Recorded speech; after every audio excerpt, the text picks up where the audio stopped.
So guys, ayun, for the second time around, wala na naman yung ano natin, yung page natin. Bigla-bigla na naman siyang nabura nang hindi natin alam kung anong dahilan. Ayan, ano bang tawag dito? Wala namang lumalabas na violation eh. Wala din naman akong mga content na may violation. Tsaka lahat naman ng content ko puro original na ako mismo ang gumawa at wala din masyadong music.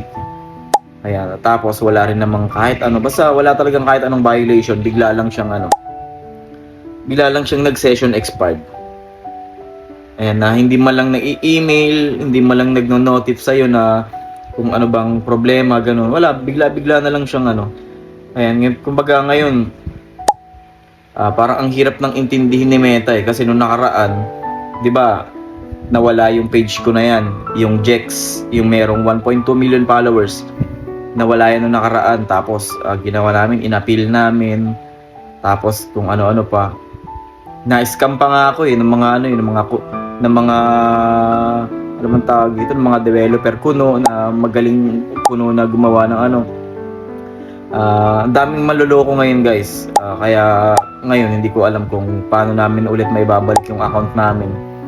Sa totoo niyan, yung ibang mga nag-message sa akin na aayusin daw nila yung page, ibabalik daw nila. Sinendan namin ng pera, pagka send namin ng pera, wala na, hindi na nagparamdam until now. Tapos yung iba, na-i-block na kami. Iba sisingilan ka 2K, 3K, ganun, 5K. Pagka natanggap na nila yung pera, wala na. Hindi na magpaparamdam sa'yo. Kaya sa mga kagaya ko na nakaka-experience ng ganito, yung biglang nawawala yung page tapos nabubura, huwag kayo basta-basta magtitiwala sa mga hindi nyo kakilala.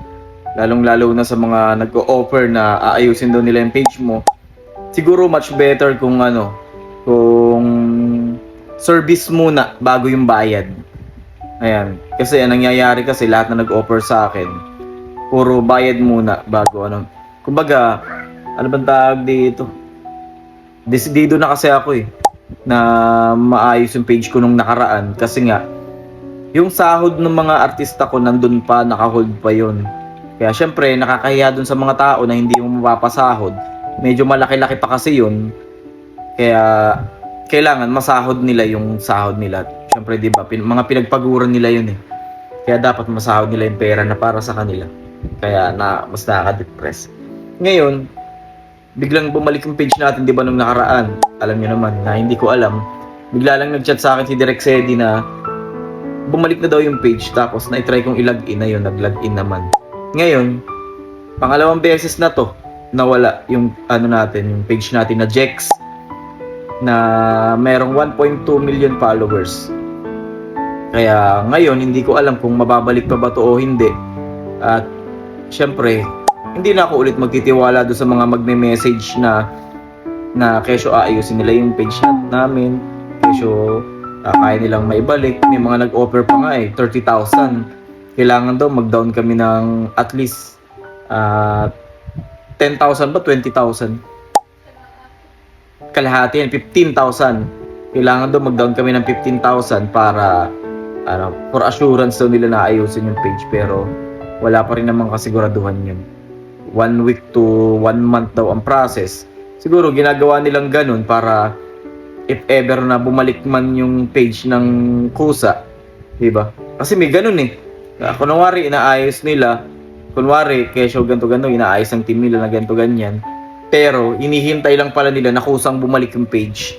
Yan, kaya mag-iingat kayo sa mga yung mga kapwa kong content creator. Alam ko sina Cherry White, sina Sashna, sina Malupiton din dati, di ba, nagka-problema. Si Cherry White ngayon may problema ang page niya.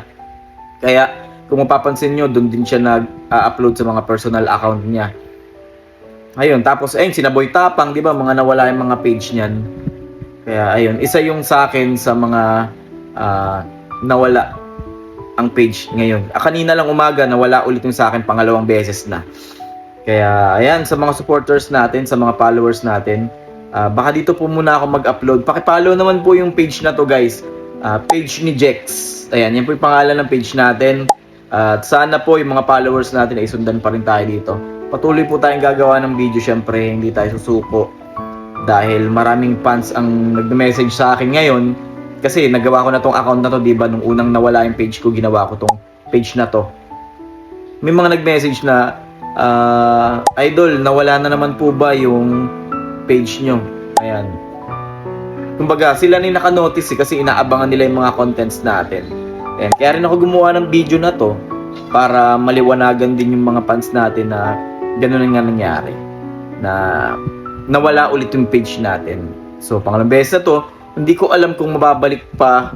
At sana, syempre, mabalik pa kasi nga, ang hirap magkaroon ng followers eh. Ang hirap, kumbaga, ang hirap magpataba ng page. Pinaghirapan ko yun ng ilang taon, tapos mawawala lang ng ganun-ganun lang. Kaya, sa mga kapwa ko content creator dyan na mga sumusuko na pagka biglang nagkaroon na nagka-violation, biglang nawala ang page, pag ituloy-tuloy nyo pa rin kasi sayang din yung sinimulan nyo, sayang mga pinagpaguran nyo. Kaya pa-share naman ng video na to guys para aware po yung mga followers natin. Sa mga followers ko dyan, please pa-share po ng video na to para aware sila na nawala na po yung page natin na merong 1.2 million followers.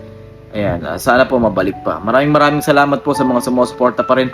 Mag-comment ka naman dito kung active followers kita.